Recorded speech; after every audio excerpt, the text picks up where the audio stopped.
The Western Hills Viaduct is falling apart, and we know at this point saying that sounds like a broken record. Everyone knows it needs to be fixed, but actually moving the project forward seems to always get put on the back burner. Local 12's Brad Underwood joins us live along Central Parkway with where the project stands tonight. Brad, good evening.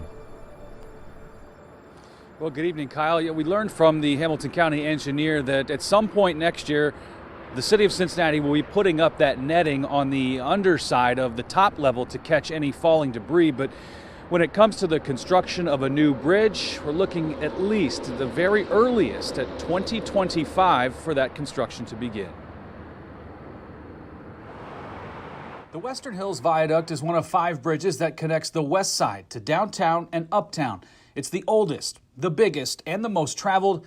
It's also falling apart. I absolutely know people that avoid this bridge, especially if they have to travel on the underside of it. The total cost of a new bridge is about $335 million.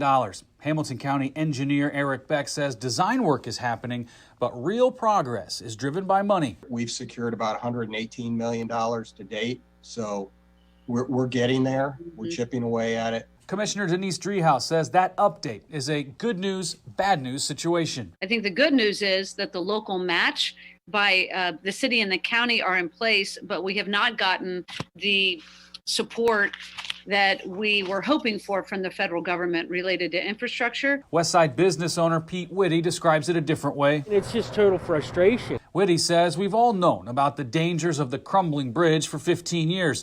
It's become a political talking point for candidates, but yet nothing has been done. Not only is it unsafe in many respects, dropping concrete, just the literal structure of it, but it's also built to a much older standard, not really meant to take the kind of traffic load that it gets daily. Whitty says it's good to hear a date, even if it is 5 years from now.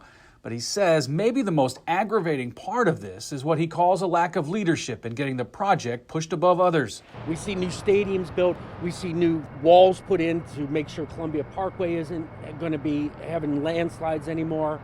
But yet the #1 project for West Side infrastructure still sits unattended to.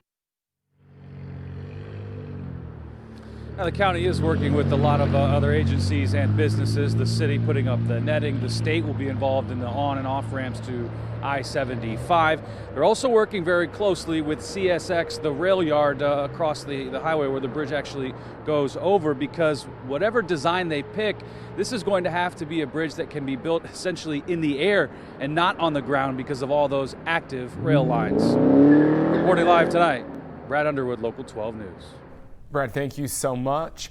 Duke Energy's electric substation will be relocated, and Duke is paying for that. That move saves the project about $30 million.